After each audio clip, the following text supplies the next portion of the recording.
Başlaya bilərik əslində. Elvi müəllim.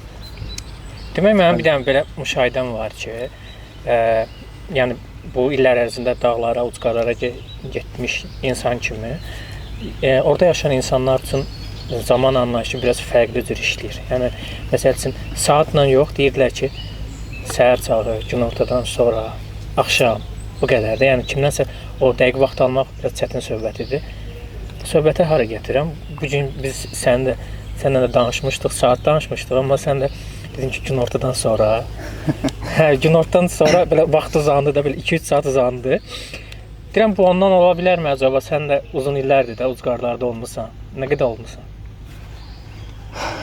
Belə qədər. O insanların xarakteri deyirəm sənə də keçib. Sən də onlardan birisən artıq deyəsən.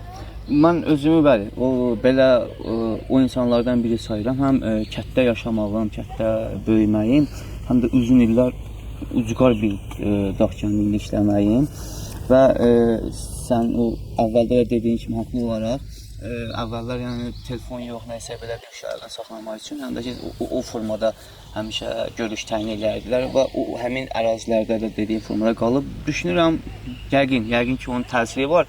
Bəzən insan özü belə hiss etmədən müəyyən hallar var ki, onlar insanın istiqamətlənməsində səndən asılı olmayaraq təsir göstərir. Mən bunu bir başqa şeylə də istəyirəm, müqayisə edeyim. Yəqin ki, davam edə bilərəm. Əlbəttə. Yəni, mövzudakı, ümumiyyətlə bu görüşümüzdəki, yəni sənədsizdir. Yəni, istənilən mövzuya giriş-çıxış ilə bilər. Sənədləri ucqarlarda bitir, yəni əslində. Mövzumuz odur ki, mövzumuz yox, belə deyək də, məqsəd odur ki, podkastda biz ucqar kəndlərdə, ucqar şəhərlərdə də ola bilər. Yaşayan dostlarımızla görüşək, olan dəyərli, yaratdıqları dəyərləri də insanlara belə deyək, tanış eləyək. Sən də həmin o insanlardan birisən ki, hansı ki, ömrün çox hissəsini ucqarlara belə deyək, sərf eləmisən və indi də o hələ də davam edir. Bu həmin dediyim ifadə ki vardı, özümü, yəni insanı səndən asılı olmadan aparır. Mən bunu kitabımı yazanda hiss elədim, yəni necə hiss elədim. Bəzən o, yəni mən kitabı başlayanda hiss eləmirdim ki, bunu bacararam, düzdür, sıxılması, ifadə beynimdə vardı, yəni. Amma orada bəzən elə bir anlar oldu, niyə müqayisə eləmək istəyirdim də, bayaqki mövzu ilə. Səndən asılı olmayaraq mövzu səni məcbur edir ki, o istiqamata apar məni. Bəzən də bu yaşayış... Təbiəti, ürəyin səsini dinləmək kimi deyək də bunu. O insanlar da təbiəti özünü dinləyə bilirlər də. O insanlar haqqında belə yanaşmaq olar, amma kitab yazmaq haqqında sanki bu bir məntiqli bir nəsə var, smart bir sənin beynində ikinci bir nəsə var. O səndən asılı olmayaraq səni həmin istiqamata aparır ki, əslində mən beləyəm, məni belə yaz. O daha da effektli olur, əslində çox gözəl çıxır. Yəni mən məqalələrdə də bunu hiss eləmişəm, elmi işimi yazanda da bunu hiss eləmişəm, amma kitabımı yazanda bunu çox hiss elədim. Yəni belə deyə bilərəm. Onda sənə bir ucqarlı saya bilərik. Mən özümü elə belə sayıram. Biraz danış. Məsələn, mənim səninlə tanış olma hekayəm də əslində yazındadır. Biz bir dəfə Qışqar yol gedirdik. Və təsadüfən sən mənə dedin ki, onda akademiyaya təzə daxil olmuşdun deyəsə, akademiyaya gedirdin. Ola bilər. Danışırsan da yəqin. Bəli, akademiya alfalarında təzə girmişdim, nəsə təsdiqlə gedirdim, nəysə. Dərs dediyin kəndi göstərdin, Alazəpini, o məşhur kəndi. Sonra elə oldu ki, mən bir həftə sonra gəldim ora, 1-2 gün qaldım. Bəli. Sonra da növbəti dəfədə artıq filmi çəkdi, Duman bizi aparacaq. Oradan kadrlara baxarıq yəqin ki. Sən nə zaman belə qərar verdin ki, mən müəllim olmaq istəyirəm və nə zaman qərar verdin ki, mən gedib belə ucqar bir yerdə müəllim olmaq istəyirəm? Aşağı deyim, yəni bunu belə... Bunlar qərarlar olub, yoxsa? Qərar olub, amma yəni o pafoslu qərar deyil də belə deyək. Yəni indi bəzən belə bir anlayış var da, bəzən sual verirlər ki, məsələn, mənim uşaqlıq arzum idi, nə bilim, həqiqətən də belə istəyirdim falan. Yox, amma belə olmayıb. Mən müəllim işləməyimin səbəblərindən biri odur ki, yəni nə isə işləməli idim də, mənə də uyğun gələn, münasib olan, yəni ixtisasıma uyğunluq müəllimlik idi. Bunda ki, müəyyən qədər bu işi öz özümdə hiss edirdim deyə, yəni bilirdim ki, bunu bacara biləcəyim bir işdir. Sadəcə hərbi xidmətə getdim, oradan qayıdandan sonra müəyyən qədər otel sahəsində işlədim, müəyyən turistlərlə falanlarla. Sonra Bildiyim qədər indi də belə aran yaxşıdır. Yenə də o həmin o yəni gidliyi eləyirsən. bəli, o olur. Yəni bəzən olur, yəni qruplar ya müəyyən tur firmaları təklif edəndə işdən əlavə, işdən kənar boş vaxtlarında olanda eləyirəm. Oradan çıxandan sonra elə oldu ki, yəni otellə nəsə alınmadı, çıxdım, işsiz qaldım. İşsiz qalanda da mən magistraturada oxuyurdum. Ona görə də işləmək lazımdır. İndi magistr da elə bil ki, iş qrafikinə görə, yəni şəhərə yaxın yerdən nəsə alınmırdı da, nəyə görə isə. Və məcbur qaldım. Mənim öz təyinatım idi əslində. Sadəcə magistraya girdiyimə görə təyinat orada belə idi. Yəni o zamanlar təyinat idi, imtahan deyildi. Məktəb universitet özü təyinat olaraq göndərə bilirdi. Sən uzqara təyinat almışdın onu. Almışdım. Alazəpinə. Bəli, Alazəpinə almışdım. Əsgərliyə getmişdim, gəlmişdim, magistr oxuyurdum. Amma belə bir məsələ vardı. Magistr oxuyurdunsa, sənin azad təyinat verirdilər. Əslində azad təyinat çoxunun istədiyi bir şey idi. Çünki rahat başqa yerlərdə istədiyim məktəbdə seçim eləyə bilirdim.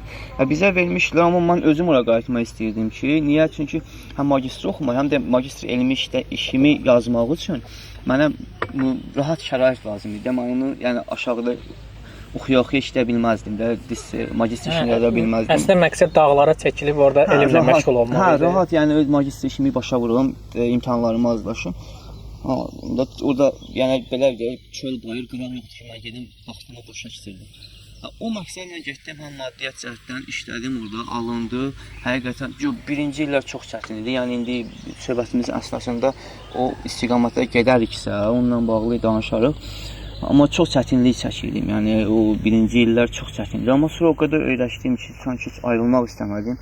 13 il işlədim, 13 il, yəni 13 il oldu yəni. 13 il işlədim. Biz tanış olanda orada 7 il idi deyəsə işləyirdim belə. 2015-ci ildə biz tanış. 2015-dəsə mən ora 2009-dan getmişəm, hardasa 6-7 il belə. 7 il idi. Amma o da böyük müddət idi. Çünki mənim nə yadıma düşdü, biz orada gələndə və ondan sonra elə oldu ki, mən gələn vaxt orada 2 müəllim var idi. Səndən bir də Vasiflə Tural idi. Bəli. Siz bir evdə qalırdınız. Onlar hər ikisi cəmi 1 il idi orada. Onlar təzə gəlmişdilər. Amma ondan sonra elə oldu ki, mən mütəmadi bizim ora belə əlaqələrimiz yarandı deyə, dostluq yarandı. Onlar da tez dəyişdilər və onu müşahidə elədim ki, orada müəllimlər maksimum 1 il 2 il olurlar. 1 il 2 il olurlar, amma Elvi müəllim həmişə oradaydı. Elvi müəllim həmişə mən nəsə öyrəşmişdim, rahat demək üçün mən orada ola yaradıcılıqla, yəni bir insanın özünü rahat hiss eləməsi üçün ona müzik lazımdır. Biraz da ki, gərginlikdən, stressdən, nə bilim, bu qıraq təsirlərdən uzaq qalmaq bir insanın özünü rahat hiss eləməsi üçün önəmlidir. Və Ucqar kənd, həm də ki, mənim xarakterimə uyğun bir yer. Mənə xoşum gəldi deyə orada işlədim və davamlı oldu. Oradan çıxmağım da müəyyən qədər məcburiyyətdən oldu. Çünki orada məktəbin kontingentin azalması, siniflərin bağlanması, sonra yəni artıq indi məktəbdə təəssüf olsun ki, bizim dövrdə 9 illik idi, amma indi artıq ibtidai məktəbə düşdü. Yəni şagirdlərin sayının azlığına görə. İnsanlar yəni demək ucqarlardan köçürlər də, yəni ona görə ki, şagird sayı azalır, düzdür? Bəli. O əsas məsələ odur. Necə eləmək olur? Məsələn, bu ola bilsin biraz romantik səslənir. Məsələn, orada yaşamaq da sən deyirsən, özün dedin də ilkin illərdə o qədər də rahat deyildi. Bir üstəgəl də ki, sənin getdiyin dönəm yaşın elə bir dönəm idi ki, insanlar daha çox böyük şəhərlərə qaçırlar. Orada perspektiv görürlər, orada inkişaf görürlər. Ucqara gedən cavan nəsil az olur da. O oturmuş, onun üçün ağıl, idrak lazımdır ki, insan ucqarda bir sakit təbiət qoynunda özünü hiss eləməsi. Adətən bizim insanlar lap yaşdaşanda deyirlər ki, bir dənə orada evim olsun, gedərəm. Bu oradan irəli gəlir ki, insanlar o da həmin dönəmdə də hətta bu başlamışdı. Da yəni insanlar artıq biliyorsunuz azalırdı, şagird sayı daima azalırdı. Çox istəyirik ki, məsələn elə olmasın, amma insanlar kütləvi sürətdə belə də böyük şəhərlərə axın eləməyə davam edirlər. Bu elə təəssüflər olsun belədir, amma yəni əminliklə deyə bilərəm ki, bu geri dönüş mütləq olacaq. Bu qaçılmaz bir şeydir, amma 10 il, 15 il, amma əminəm ki, bu qaçılmaz bir şeydir. Yəni bu sözsüz ki, infrastrukturla bağlı bir məsələdir, iş yeri ilə bağlı bir məsələdir. Yəni bizim dövrdə orada olan köçməyi, indiki dövrdə də yəni birinci addım üçün ən önəmli məsələ orada yol məsələsi idi. Biz həmişə onunla bağlı deyirdik. Müəyyən qədər yolların təminində də köməkli olurdu, nəsə dəstək olurdu, düzəlirdi, yəni cari təmir ya mövsümi olurdu, amma yəni köklü şəkildə o yolun olmaması da o böyük əziyyət çəkirdi insanlar. O da bir şey idi. Həm də işsizlik məsələsi.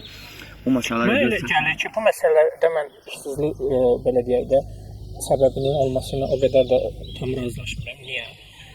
Çünki yəni orada indi qalanlar da var da, düzdürmü? Onlar özləri o təsərrüfat qurub, məşğul olub maldarlıqla da, eyni zamanda əkinçiliklə də. Əkinçilik biraz çətindir orada.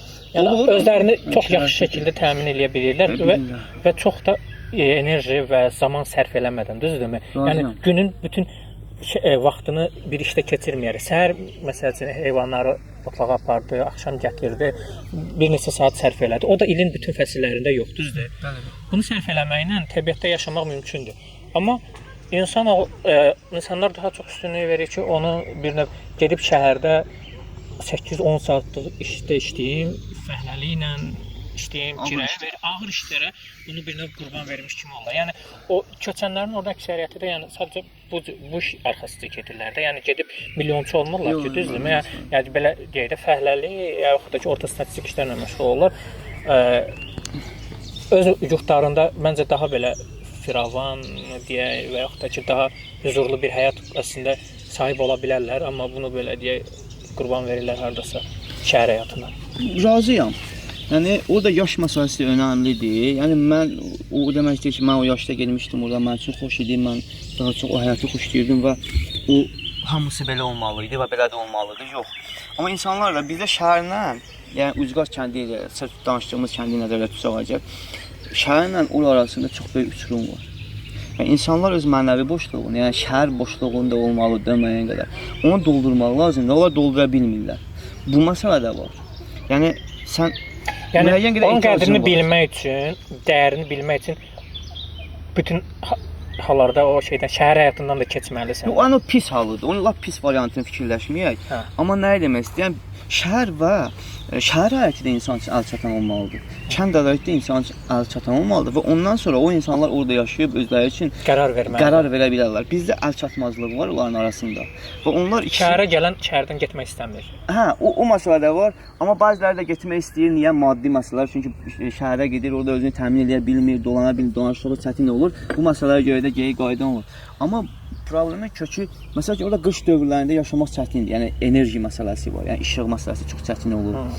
Yəni istilik məsələsi düzdür, odundur, amma o da müəyyən qədər onun da bir çətinliyi var. Bu tipli məsələlərin çətinliyi də var. Yəni xüsusən yol məsələsi çox çətindir. Və kəndlə şəhər arası şeyə dönərdi. Ancaq problem verilişi nədən dönərdi? Bilmirəm. Yəni sözdən söz yağınırdı ona görə. Bu məsələ orada uçurum. Yəni uçurum hər yer. Ümumiyyətlə hər bir proses halın arasındakı uçurum varsa, o nəsə bir belə deyək də çətinlik yaradır. Hər şeydə uçurum olmamalıdır. Məsələn orada təhsilin özünü götürək də, məsəl ki, təhsilin özünü götürək. Orada hər il bir müəllim gedib gəlirdisə, məsəl üçün də, onun özü belə çətinlik yaradır, uçurum yaradır. Yəni təhsilin özü də orada məsəl üçün əlçatan deyildi. Hər şey əlçatan olursa, məsəl üçün biz bəzən indi o müəyyən inkişaf etmiş ölkələrdəki kənd o mühitində olan məktəbləri görəndə adi bir müqayisəni deyim, deyirsən ki, əlçatanlıq məsələn Lənkəran şəhər hissəsində yaşayan insana sənin dediyin həmin şeylər əlçatandır, düzdür? Müqayisə ilə eləyəm. Əlçatandır demək olar. Amma Lənkəranın misal üçün olaraq deyirəm, bütün yerdə. Oranın xeyli insanları Bakıya köçürlər. O Bakı ilə də Lənkəran arasında bu uçurum var da. Məsələ ondadır. Elə regionlarla rayon mərkəz arasında, regionlarla kəndlər arasında. Yəni adi iki kəndi belə ikidən və ya qonşu kəndlər arasında bir qədər fərq olmaz. 5-6 kənd rayona gedəndə gör nə qədər məsəl üçün ola bilər. Məsələ bundadır. Mərkəzlə regionlar arasındakı uçurum, regionlarla məsəl kəndlər arasında, qıraqlar arasında uçurum və bu məsələ yəni burada məncə biraz da səbəblər çoxdur. Sadəcə biz buna indi fokuslandığıq deyə, yəni sizin uşaqlıqdan gələn məsələyə görə deyirəm ki, yəni bu buna sizlə danışma. Sənlə danış. Atana siz danışın. Yox, ümumiyyətlə, yox. Müəllimin sözü. Müəllimin sözü. Yox, Sən qayıdıq söhbətimiz. Söhbətimiz o tərəfə gedir, o tərəfə getməyini istəmir. Hə. Çünki belə söhbətinə dönür. Hə də yəni ənəvi bir şey olmaz. Nə bir şey olmaz. Tamam. Sənin kadrların necədir? Yaxşıdır? Her şey bomba kimi. Şifrəz gəldi, azaltdım. Tamam, içəri. Gəl belə danışaq. Sən Alazəddinlə verdiyim sualdan yayındın, biraz başqa istiqamətlərə getdin. Daha konkret şəkildə deyim. Alazəddində 13 ildəsində. 13. Tamam. Bu 13 il sənə Alazəddində bir formalaşmağında, belə deyə, insan olaraq formalaşmağında o cür həyatın, o cür müəllimlik həyatında, yəni ucqarıb dağ kəndinə hər həftə getmək, bəzən həftələrlə oyla qalmağın orada. Sən nə kimi sənə nələr qatdı? Bir insan olaraq da, fizikəndə, hətta fizikəndə oldu. Çünki mənim özümdə də belə bir praktika oldu. Mən səsimdən çox həyatda eləyəndə fizikəndə mən özümü bir növ tanıdım, bədənimi tanıdım, düzdür. Eyni zamanda mənlə də 13 il bir az müddət deyil. Sən bu yolu gedib gəlmisən.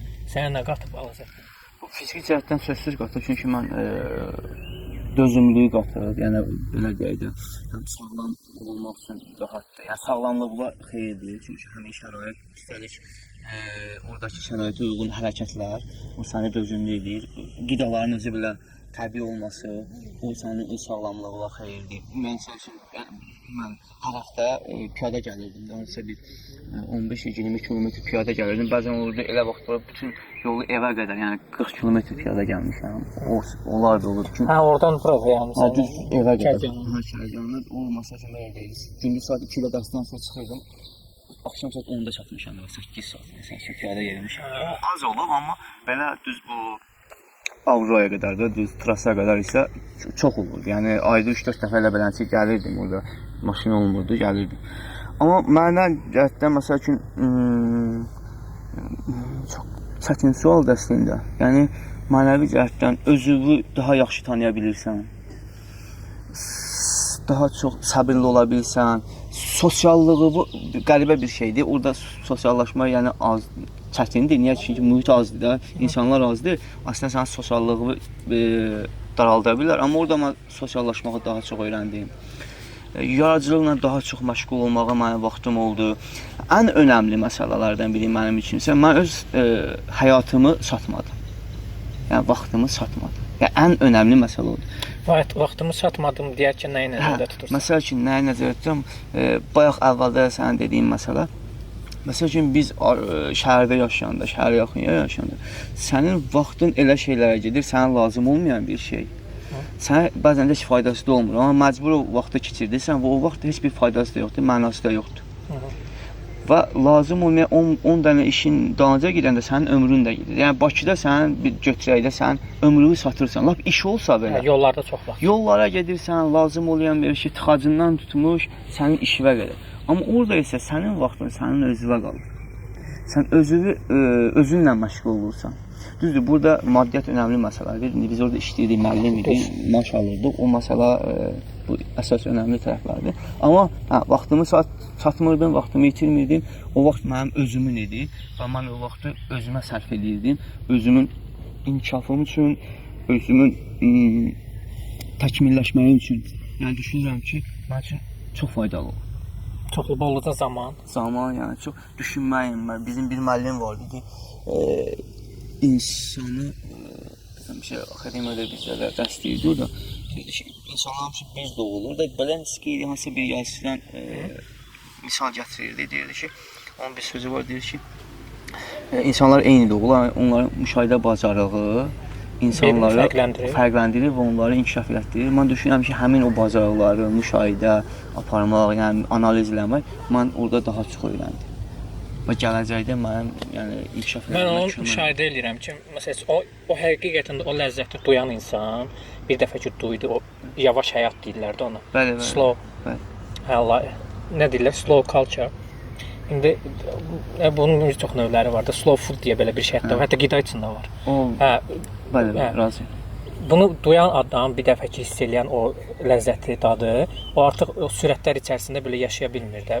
Hiss eləyir onu ki, mənim həyatımdan boşa gedir zaman xeyli, amma mən heç nə eləyə bilmirəm. Yəni bir növ o mühitdə yaşamış insan böyük şəhərə gedəndə oradakı o sürətə, zamanını necə belə deyək də yoxa çıxdığını görəndə depressiyaya düşür. Bunun deyir. Çox adam əsəbi olur əslində. Yəni Bakıya gedən müəyyən işlərimə görə çox əsəbləşirəm. Yəni mənim bir günüm orada elə başlayıb belə gedir. Ortalıqda da bir şey olmur. Əsəbləşirəm, amma fikirləşirəm ki, daşıma kənddə evdə olsaydım, Alazapində olsaydım, yəni çox faydalı olardı. Mən ən azından o təbiət, o rahatlıq, yəni özümə vaxt ayırardım. Nəsə mənə vacib olan bir şey olardı. İstirahət edərdim, yaxşı bir zövqlü istirahət edərdim. Mənalı həyat nədir? Zövq almaq, rahat, azad yaşamaqdır. Yəni azad yaşamaq da odur, rahat yaşayasan da. Onu daha çox orada keçirdərəm, amma elə o maşınların siqnalı belə adamın azadlığını pozan bir şeydir. Hə, düz. Ona görə ondan razıyam. Yəni və sonra o perioddan sonra, müəllimlik periodundan sonra günəyin bir günü gəlib dedin ki, mən direktorluğa imtahan vermişəm, direktorum da belə. O necə oldu? Yəni o qərarı necə verdin və bir də bunlar çox fərqli şeylərdir. Çünki mənim belə dostlarım içərisində sən də daxil bir neçə nəfər var ki, həm yaşlılar, hansı ki direktorluq fəaliyyətində, yəni gənc yaşından direktorluq eləməyə başladılar. Mən görürəm ki, orada işte bu rahata qaçmaq deyildi də əksinə. əlbəttə. O təcrübən necə? İndi artıq neçə ildir direktorsan, o haqqda biraz danış. Və o direktor olduğun kənddə yenə bir belə deyək, dağlardadır da. Lerikin Piran kəndidir, düzdür. O haqqda biraz danış. O qərarı necə verdin ki, məsələn mən indi də direktor olmağa hazıram və necə gedir ümumiyyətlə işlər orada? Belə deyək, yəni direktorluq yəni həqiqətən çətindir, məsuliyyət önəmli məsələdir. Yəni ani qərar vermək sənə lazımdır, yerində qərar, düz qərar vermək, yəni bunlar çox qanunvericilik önəmlidir. Yəni qanunvericiliyi bilmək, idarə etmək bacarığı, sosial bacarıqlar, emosional bacarıqlar bunun hamısı bilməlidir. Mən əslində direktorluq xarakterli bir insan deyiləm. Sadəcə mən kollektivli və kollektivlikdə sosial belə də mühit yaratmaq deyil, liderlik deyək, nə bilim, belə bir şeyi bacara bilən insanam. Yəni direktor yox, ənəvi bildiyimiz direktor yox, sosial bir mühitdə, kollektivdə öndə durub mühiti yarada bilməyi bacaran belə deyirəm də özümü görürəm və o xüsusiyyət məni direktor eləməyə, yəni direktor davam etdirməyə kömək edir. Bundan əlavə yəni indi bunu belə deyək, rahat edək. Bizim işlədiyimiz kollektiv həqiqətən də o mühit yaxşıdır. Yəni məni orada indiyə qədər dərs, o xarakterimə uyğun olmayan belə deyil. Sən xarakteri olaraq mən düşünmürəm ki, sən asan insansan. Biraz da asan və çətin də demir, amma ki hər şeylə çox da tez razılaşan insan deyilsən. O biraz başqa mövzunun müzakirəsidir, amma buna təsiri var, amma yəni mənim iş məktəbdə işlədiyim direktor müavinlərinin, yəni elə insanların olması doğrudan mənim üçün çox önəmlidir və mənim işimin direktor müavinləri zavudçulardır da, bizim zavud bildiyimiz o vaxtda təşkilati məsələlər üzrə, bir də ki, tədris işləri üzrə. Yəni onların həmin insanlar olması və kollektivin o formada olması və mühitin də mənim gəncə deyim də biraz təvazökarlardan uzaq olsa da, yəni o mühit yaratmaq bacarığı və bunu bizim işimizi rahatlaşdırır. Amma belə görürəm, yəni rahat deyil. Sən amma ki danışanda gözlərindən də görürəm ki, sən əslində yaxşı hiss edirsən özünü o pozisiyada. Yəni çünki mən başqa dostlardan soruşanda onlarda biraz yorğunluq da hiss edirəm, biraz çətinlikdən şikayət bəzən hiss edirəm. Amma səndə gördüm ki, sən belə sevə-sevəsən orada. Səfərdən təzə qayıtmışam, ona görə deyək. O görünürsə belə, bir xoş bir şeydir. O görünürsə belə, mən ona görə öz kollektivimə borcluyam və öz müavinlərimə borcluyam. Həqiqətən, yəni bunu kameraya görə demirəm, doğrudan da deyirəm, ona görə deyirəm.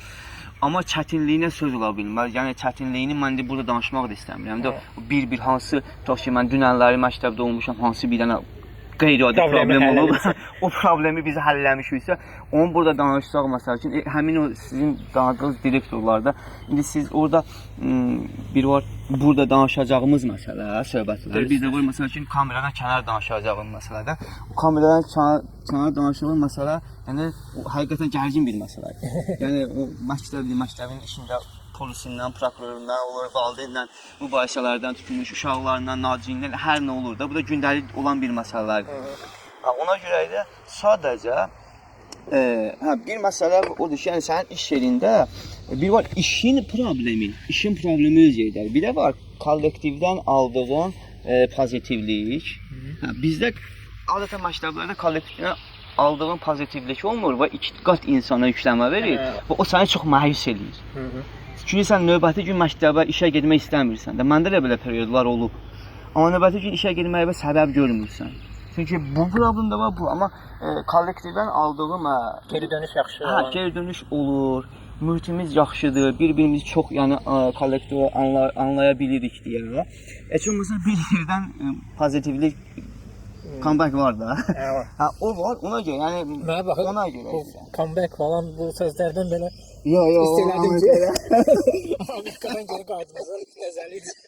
O təbii ki, Bu haqda da biraz danış. Məsələn, ötən ildə məncə yarım il zad bundan öncə idi ki, sən dedin ki, Ada Universitetində bir layihə var, mən orada iştirak edirəm. Ora getməyimin elə bir ki, iştirakçıların da dəstək motivasiyasını kollektivdən almış. Düz gedəcəkdim, amma Vaxtı da danışarsan ki, necə oldu?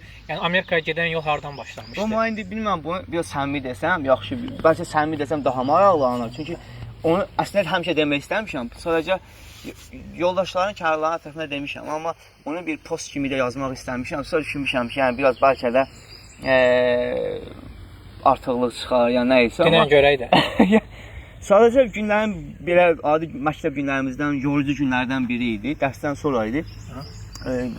Təhsildən zəng edilər ki, bəs müəllim tədbir var, informatikada, yəni bu yönlü informasiya texnologiyanın bacaran müəllimlərdən, yəni o istiqamətlərdə olan müəllimlərin bacarağı kimsə, o regional idarədə görüş var, oraya getmək lazımdır. Mən dedim, mən özüm də gedim, soruşdum da, dedi, ha, götürsən biraz da yaxşı olar, yəni say da düzələr də. Dedim, Allah yaxşı, informatika müəllimi götürdüm, həmçinin o bacarıqları olan müəllimləri də götürdüm, bizim müavin vardı, onu götürdüm, digərlərini də götürdüm. Getdik görüşə, gördüm, yox, yəni bizə deyilən məsələ deyilmiş də, bu tam başqa bir şey. Yəni informasiya dəqiqliyi ilə əldən ələ keçəcək, düz gəlib çıxmayıb da. Əslində bu Adanın yəni bir müəllimin manifesti belə bir proqramları var imiş. O vaxta qədər mən bilmirdim. Artıq bizdə 4-cü BMM deyirdik də, 4-cü BMM, yəni 4-cü buraxılış deyək. Onunla bağlı şey dedilər və orada oturanda da bizim kollektiv yenə deyən bizdə pozitivlik həmişə olur. Orada da ancaq biz deyib gülmüşük falan, orada bizdə Orada mən yadıma ki, siz müəllimlər seminariyasına gedirsiniz Qazaxdakı. O Ada oranı bərpa eləyib də. Bəli, çox gözəl bərpa eləyib. O da doğrudan da Azərbaycanda təhsilə yeni yanaşma ilə, yeni baxışla çox böyük işlər görür, amma bu tam başqa bir bəlkə də verilişin mövzusudur. Yəni bunun şartlarla danışmaq olar, olan istəklərlə. Amma sən oradan bir qısa danış. Yəni o proyekt nədən ibarət oldu və sonra sənin Amerika səfəri. Yəni o həmin o təlimlər idi də. Siz hər həftə gedirdinsən. Mən sənə hər dəfə deyirdim ki, gedək bir alacaqla, harasa gedək, sən deyirdin ki, təlimlər. O təlimlərin sonucunda siz elə bildin ki, Amerikaya səfər elədiniz. Həmin orada iştirak edən bütün direktorlar da elə belə. Direktorlar idi, müəllimlər də var. Müəllim və direktorlar. Müəllim və direktor. O təcrübə nə təcrübə? O görüşlər elə dedilər, bizim müəllimlərdən biraz da konkretləşdim. Bizim müəllimlər dedilər ki, müəllim bu əsl sənli idi, sən gələ buna girəsən. Bu sənin haydı bir məsələdir. Mən sonra dedim ki, mən bunu qazanacağam. Yəni başqa variant yoxdur, bu mənlikdir. Var idilərsə. Nəsə koordinatorun nömrəsini götürdüm, əlaqə saxlayırdıq belə falan. Sonra avqust ayında sənəd qəbul edən oldu. CV-ni göndərdik, CV-ləri göndərdik. Sonra bir dəfə onunla bağlı zəng gəldi. CV-nin təsdiq olunması ilə bağlı belə bir zəng gəldi ki, bəs CV bizə uyğundur da, yəni belə deyək də, bizim müsabiqəyə uyğundur. Sonra müsahibə oldu, onlayn müsahibə oldu, ingilis dilində idi. Axırda bir sual verdilər mənə, o sual mənə biraz əminləşdirdi. Dedilər ki, müəllim, bu müsahibə aid sualdır. Siz Qazaxla Lənkəran məsafə uzaq, siz necə gedib gələrsiniz falan. Mən dedim ki, mən Qazaxda əsgər eləmişəm. Mənim ikinci doğma vətənimdir. Uzun illərdir oraya gedə bilmirəm. Siz əgər məni seçsəz, böyük savaba düşərsiniz. Sonra elə oldu, cavablar çıxdı. O cavabların çıxmayla çox maraqlı oldu. Neysə, məktəbdə də biraz dilxorçuluq idi, nəsə idi. Bizi oraya atmışdı. Hamısı əsəbləşib, qəzəblənib. Yəni bəziləri yazırdı, görüncə onların həqiqətən də nəticələr çox da ular kəsilib. Yəni mən də kəsilmişəmsə normaldır. Üstündən yarım saat keçdi. Mənə Ziya müəllim zəng elədi, sağ olsun. Dedi, Elvincim, mən Ziya müəllim, mənəm. Dedi, bəs üzrünüz var, biz səhv eləmişik, sən adını götürmüşük, o e-maili bilməmişik, seçilməyənlərin adını yerinə atmışıq. Sən seçilmişsən. Dedim, müəllim, əcəb eləmişik. İki qat sevinci alır da. Adam məsələn uduzduğunu zənn eləyib, udanda, ona sevinci verərdik. Sonra dərslər başladı, onlayn, çox gərgin dərslər idi, vaxta görə material çox, dərslər həddən artıq çox idi, materialım vaxt onlayn olması, ümumiyyətlə mən onlayn biraz mənə həm uyğun deyil, həm də çətinlik çəkirəm onlayn dərslərdə, uyğunlaşa bilmir, olmaz ki, çox çətin idi. Amma sağ olsun, gəl də bizim müəllimlər, Zülfiyə müəllim vardı, Ramil müəllim vardı, yəni başqa Samira xanım vardı, Vafa xanım vardı orada, prorektor işləyən, yəni komanda olar, yəni biz necə, o bizim, onu qazanmağımız üçün sanki onlar istəyirlər ki, biz qazanaq. O qədər yəni möhtəşəm bizlə yanaşırdılar. Və sonda müəyyən mərhələlər, imtahanlar, Qazaxa hər dəfə gedirdik. Yəni Qazax o Qori müəllimə sonra Qazax filanlar burada bərpa edilir. Yəni çox gözəl də möhtəşəm bir binadır. Şərait içərisində auditoriyası, çox gözəl. Yəni Ağdamın özünün belə mərkəzi var. Bakıda universitet olsun. Gördünüz sizlə görüşə də belə tanınmış insanları gətirdik. Bir qasımda ona sənin Bəli, tanınmış insan bizi məsələn operaya aparmışdılar. O da Hafiz müəllim özü rektor o bizlə görüşdü. Yəni bizə müəyyən tövsiyələrini verdi və yaxud da gələcək planlar. Yəni Ağda həm təhsil olaraq çox keyfiyyətli təhsil verir, həm də gələcək olaraq çox gözəl bir düşüncələri, bir istiqamətləri var və Azərbaycan təhsilinin yanaşmasını tam dəyişməyi düşünürəm. Mən də olmuşam orada. O vaxt biz sənədli film çəkirik, orada bir layihə eləyirik, dostlarım mənə kömək eləyir. Və mən də bu 7-8 il bundan qabaq mən də belə çox gəlmişdi, qəribə gəlmişdi ki, belə bir şərait, ümumiyyətlə kompleks şəraiti. Məsələ binada deyil, yanaşmada da.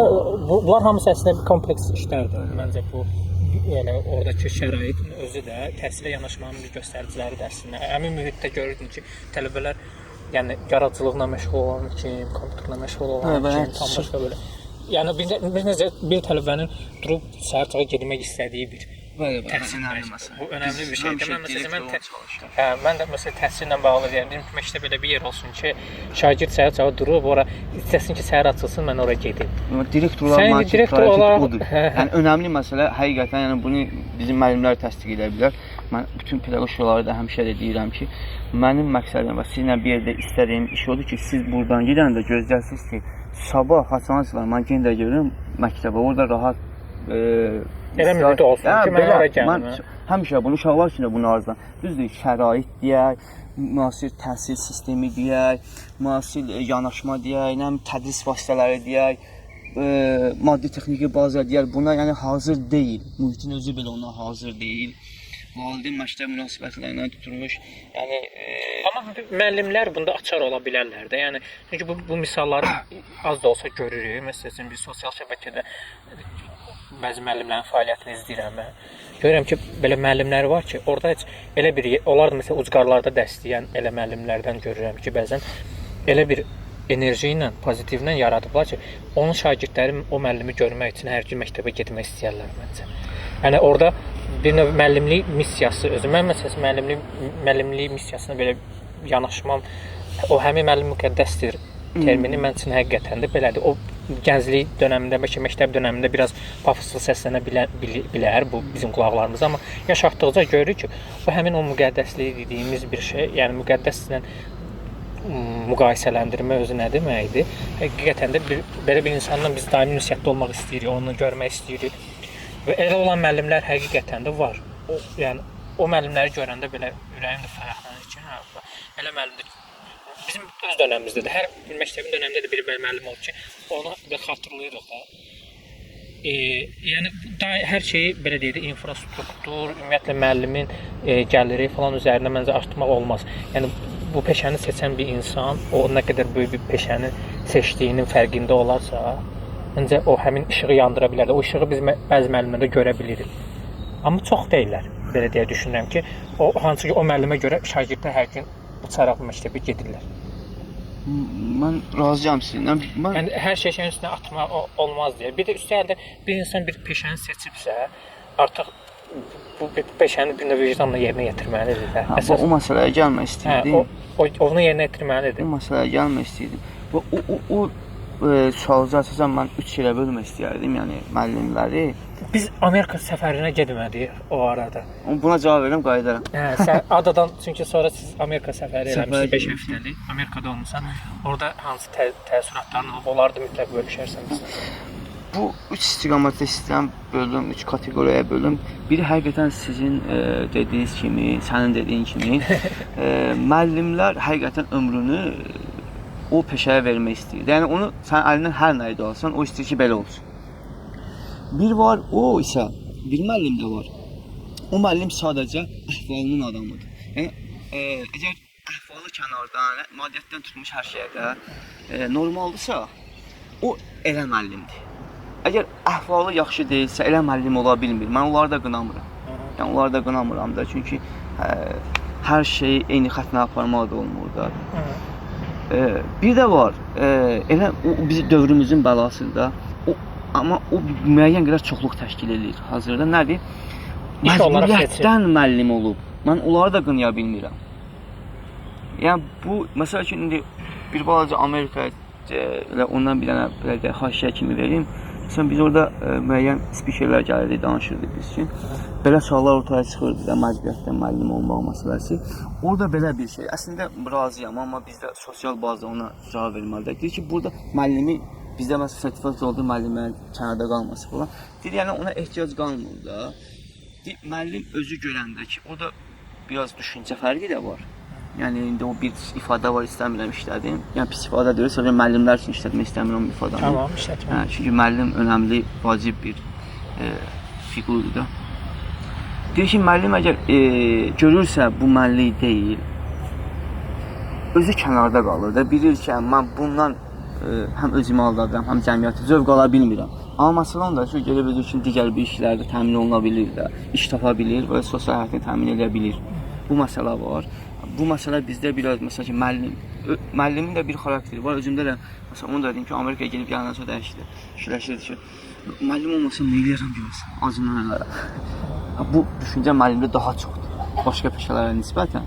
Yəni, bunu mən elə bilirəm ki, müəllimlərin geçmiş höstələr vacibdən sözlər onu təsdiq edir. Amma müəllim işləməsəm nə eləyərəm? Bu məsələ biraz çətin. Ona görə də biz hər kəsdən, yəni sənin dediyin o birinci kateqoriyaya böldüyün müəllim anlayışını tələb edə bilmərik də.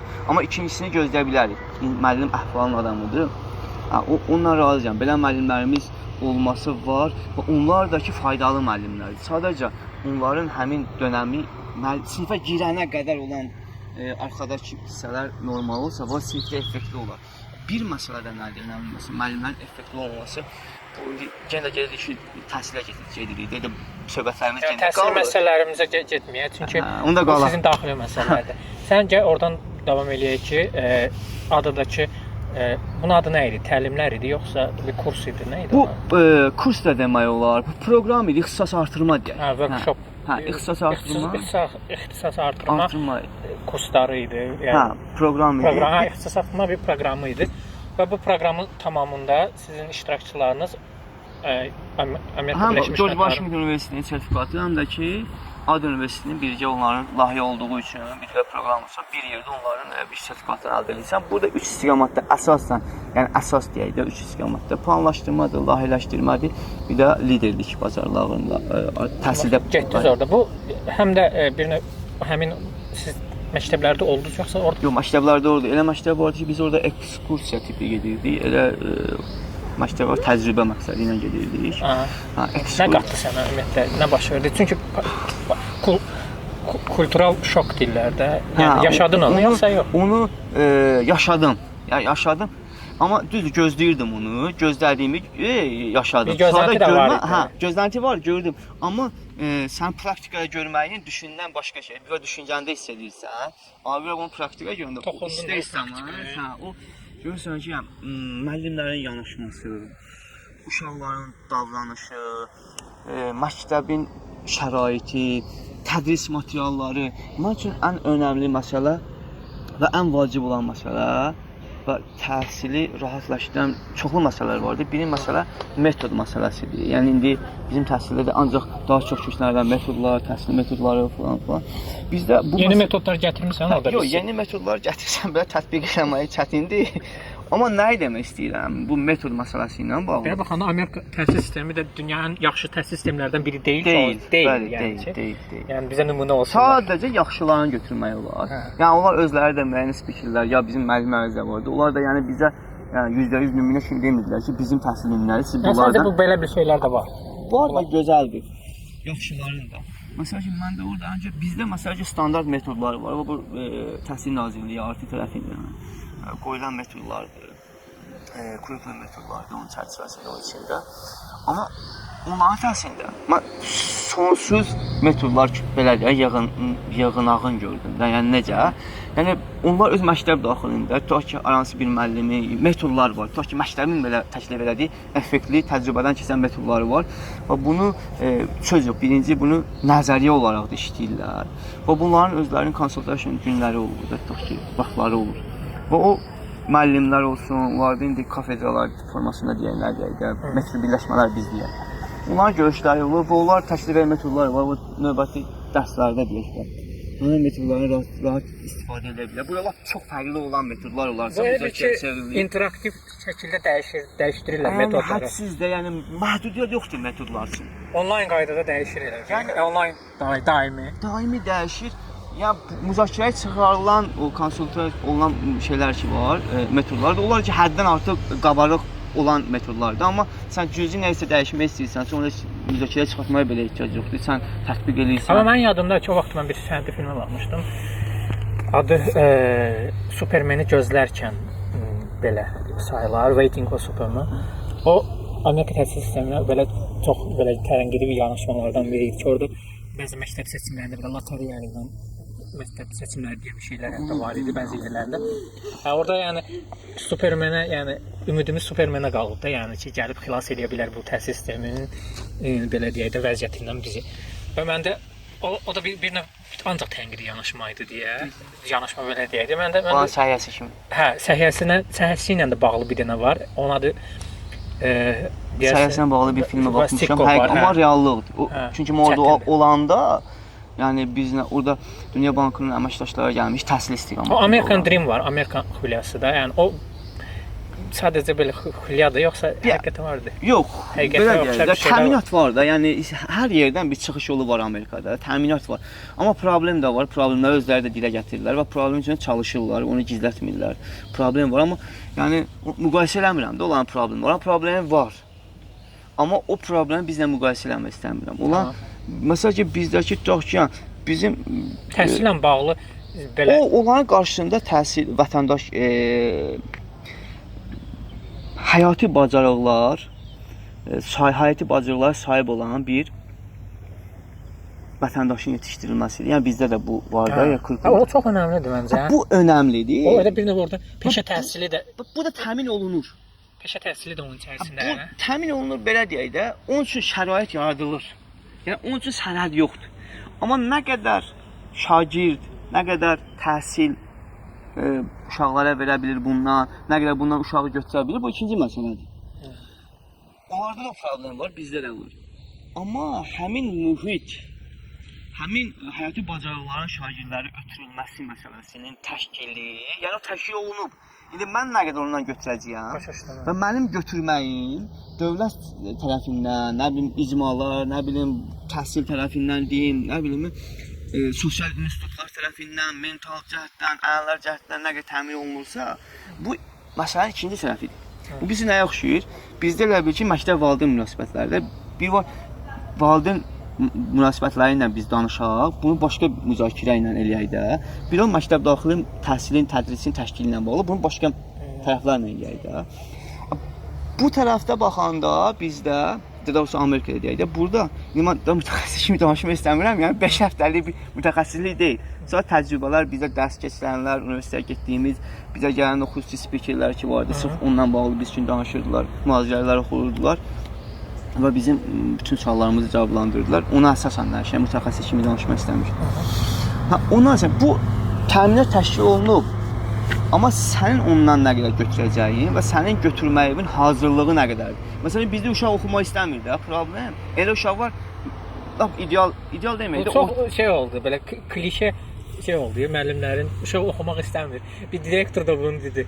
Yox, indi izahan verim də. Uşağın boynundan niyə atdıq həmişə hər Nə şey? demək istəyirəm? Tutaq ki, Direktor deyir ki, uşaq oxumaq istəmir. tutaq ki, bir Uşaq oxumaq istəmir, nə edə bilərik? Valideyn gəlir deyir, uşaq oxumaq istəmir, nə edə bilər? Tamam, oxumaq istəmir, bəlkə oynamaq istəyir. Qoy oynasın. Məsələ ondadır. Onu demək istəyirəm. Oxumasın, oynasın. Bir şagird tutaq ki, ya şagird məktəbdə Hamı oxumalı deyil, hə? oxumalı deyil, bəli. Və o 20 şagirddən tutaq ki, 3 oxumursa, bu oxumaq istəmir də, bunun üstünə köklənmək lazımdır. Amma sinifdə şərait yaratmaq lazımdır. Amma hökmən onun da bacardığı və eləmək istədiyi bir şey var. Bəli, bəli. Həyati bacarıqlar məsələsi gedirdi. O da, hə? O məsələ. O həyati bacarıqların məktəbdə təmin olunması məsələsi Amerikada təmin olunub. Başa düşdüm. Yəni Bu özü də yanaşmadır, bəli. Yəni Yanaşmadır da. Məsələn, bəzi təhsil sistemlərində hətta bağçadan uşaqları deyir, məsələn, izləyirlər ki, orada belə uşağı kəşf eləməyə, bilmirəm bu nə qədər dərinə getməkdir, abartılmaqdır. Amma ki, bağçadan belə müşahidə eləməyə başlayırlar ki, artıq oradan o uşaqda hansı yönə istiqamətlənəcəyindən bir düzəltilər artıq görmək olur. Deyim ki, o elədir Amerika. Ya Amerikada yenə də mütəxəssis kimi danışmayım. Yəni duyduğumu deyim, elədir. Və o mən bu Amerikada yox, Finlandiya təhsil sistemində bu misalı görmüşdüm. Bu arada da yəni Amerikada müəyyən və sonradan məktəb dövründə də o ixtisaslaşma gedir. İxtisaslaşma tez başlayırdı bir növ. Bizdə orada bir spiker vardı. Elə özü Azərbaycanlı, amma George Washington Universitetində işləyirdi. Azərbaycan o Disciplina Bankında işləmişdi. Azərbaycanda müəyyən qədər işləyib. O bir yadımdan çıxdı. Nə? Nəsə ifadə dedi. Aha. O ifadə yadımdan çıxdı.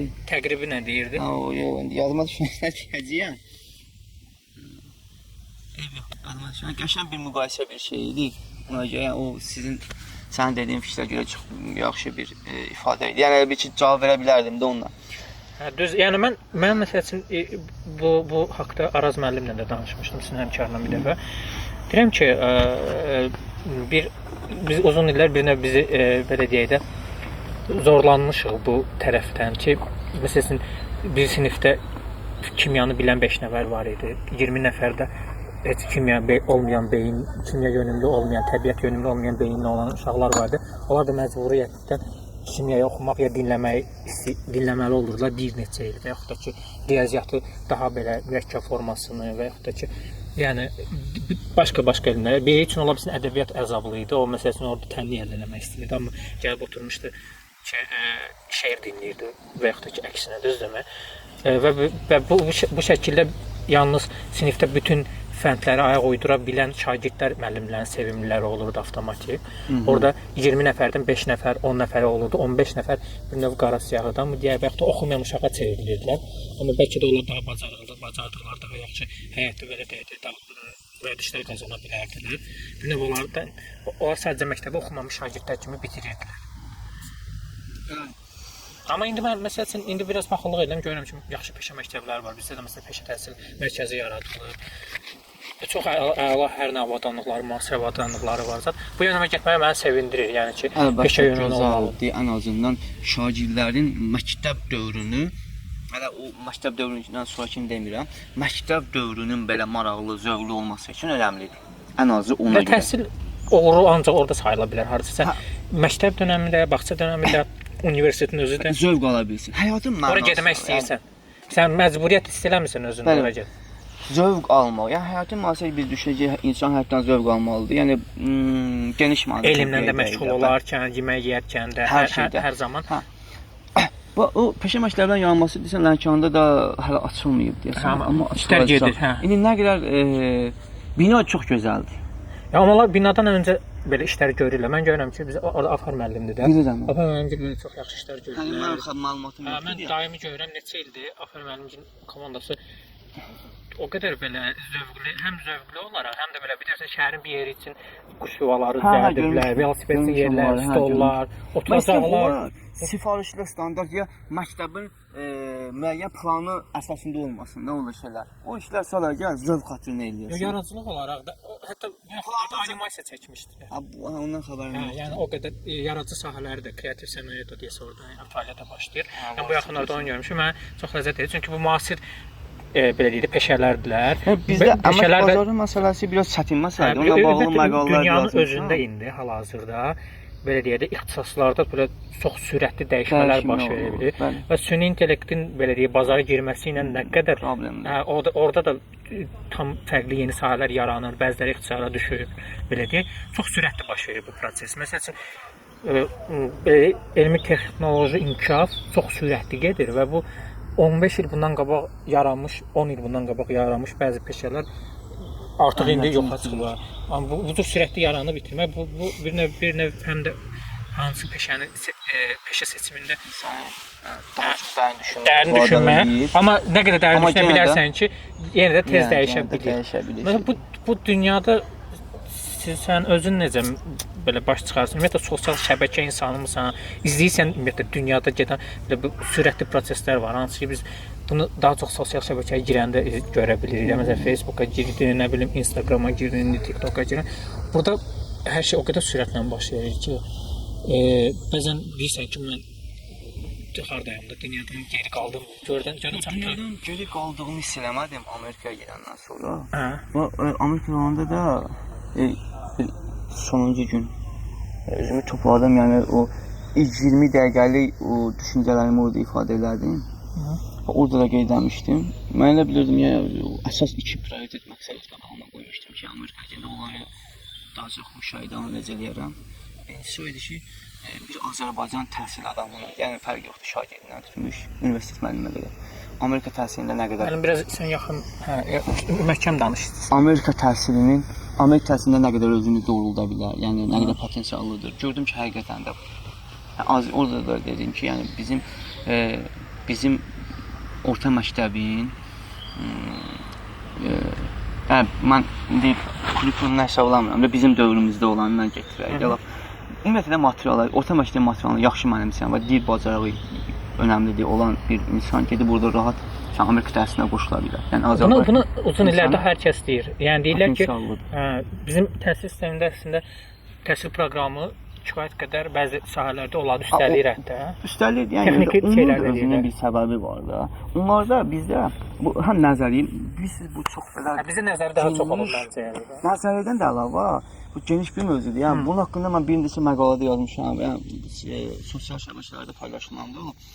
Bu kapitalizm və sosializm münasibətləri ilə bağlı olan bir şeydir, düzdür. Onların təhsilə yanaşmasından. Kapitalizm səndən bunu tələb eləyir. Səndən nə təhsildən. Və sən də bunu təhsil o tipli bu kadr yetişdirir. Bəli, sən tələb edir, avtomatik də buna yönəlirsən. Buradan belə bir nəticə çıxır ki, onda təhsil işçi yetişdirməklə məşğuldur. Kapitalizm səndən, qardaş. Kapitalizm nə? Universitetə girib nəsə istəyən bir şey tələb eləmir də Amerika deyə ya Avropa deyək də. Bu səndən işçi istəyir. Bu da biraz praktikaya yönümlü bir şeydir. Hətta o dilin özünün belə praktikasını istəyir səndən. Yəni sən dildə nə qədər sosial bacarığı göstərərsən, nitqini necə qurarsan, bu kimi məsələlərdə sən bir ədəbiyyat kitabı, bir inşada sən dil vasitələrindən necə istifadə edərsən, gözəl bir şeydir. Bu Azərbaycanda mən bu yanaşmanı birinci dəfə AD Universitetində görmüşdüm. Bu yanaşma həqiqətən mənim üçün çox yenilik idi. Bunu mən AD Universitetində oxuyan dövrlərdə bizi bir dəfə təhsil institutundan çağırmışdılar bir təlimə. Yeni dərsliklərin yeni yanaşması ilə bağlı nə isə gələcəkdə belə yanaşmalı. Burada bundan bağlı elə bir siqnal kimi vermişlər, amma adada bunu gördüm. Artıq ada tətbiq edir də. Yəni kitablar dilə görə ediləndə Azərbaycan dilində o bir ixtisasıma uyğun deyil. Yəni qrammatikanın mətnə görə öyrənməsi. Mətnin qrammatikası. Mətnin qrammatikası. Bunu hətta belə deyək, dil imtahanlarında da onların dil imtahanları ki var. Düzdür, bizdə məsəl üçün eləyirdilər. Sadəcə olaraq bir sənəcə biz onu IELTS-ın sonra o vaxt TOEFL var idi. Elə bir kopyalanır dahadır çox. TOEFL-da da var idi. Yəni orada da bu cür idi. Yəni mətnin təhlilində idi. Mətnin təhlilində onu çox rahatdır, həm də çox önəmlidir. Bizə orada yəni insan deyir ki, bu arada peşəyə yönəlişdə bir insan bacarıqlı bir insan yetişdi və cəmiyyətə buraxılır. Mən yenə də önəmli bizim təhsillə bağlı istəyirəm yanaşım. Yəni əmək bazarı dəyişkəndir və Azərbaycanda bunun əmək bazarına olan münasibətlər və biz heç olmasa köklənər ki, müəllim olaraq deyək, şagirdi biz valideyn də qınamıram, uşağı da qınamıram. Bu deyir ki, məsələn bir universitetə girim, bəlkə gələcəkdə özümə günah aladım. Valideyn də gücün vurur ki, yəni müəllim yanına falan. Bu da başqa bir mövzudur.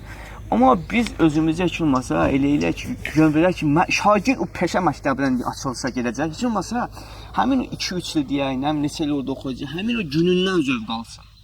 Biz ona köklənək. Yəni o maraqlı ki, o zövq alsa var, mən əminəm ki, 70-80% o həqiqətən bir Onun arxasında gedib məsələn davam elətdirəcək. həm davam edir, həm də ki, gözəl bir insan kimi yetişə bilər də. Zövq alsa, insan zövq aldı nədənsə, o müsbət yetişəcək. Bir insan zövq ala bilmədi, elə onda aqressiya olacaq, onda depressiya olacaq. O insandakı O da müəllimdən asılıdır da. Belə deyək, müəllimdən asılıdır ki, hər hansı bir şagirdin qəlbində o işığı yandırsın. Yox, əgər müəllimin üstünə yükləsə, mən razıyam demirəm, müəllim asılı deyil.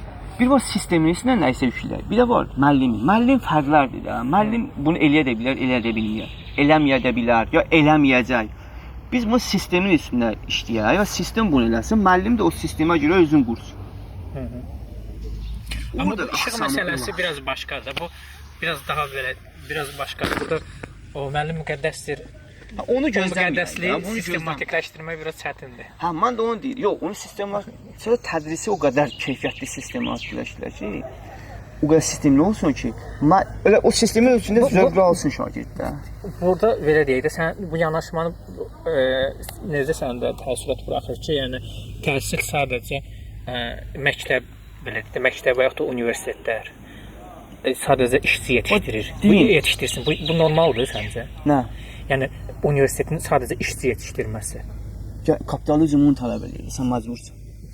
Tələb edir, tam biraz başqadır, amma ki İnsan da özünü cəmiyyətdə tapmalıdır. Təlim, tərbiyə tərbiyə sözü dediyimiz o yer hissəsində artıq onun təlim hissəsi yox, tərbiyə hissəsi ki var. O insanın belə deyək idraki, insani davranışda ruh belə deyək, insan ruhuna toxunacaq hissələrdən söhbət gedir də. Burada insanı bir insan kimi yetişdirməkdən söhbət gedir. Təhsilli, təlimli insan yox, həm də tərbiyəli hissə. Bu adın bir hissəsində olduğu üçün deyirəm də. Bu funksiya elə bil özünü itirmiş olur artıq orada. Yox, itirmir. Bir insan əgər oradakı zövq alırsa, və tədris planında da bunu nəyə görə deyirəm? Məsəl üçün mən zövq məsələn bir şagirdin belə deyək, keçid balları deyək, maksimum 700 bal ola bilər də bir şagird universitetə tamam. Mən özümün yaxınlarımın da şəxsən tanıdıqlarım içərisində elə uşaqlar olur, bu daim olur. Yəni uşaqlar elə maksimuma yaxın bal toplayan belə uşaqlar belə wunderkind dərmi deyək.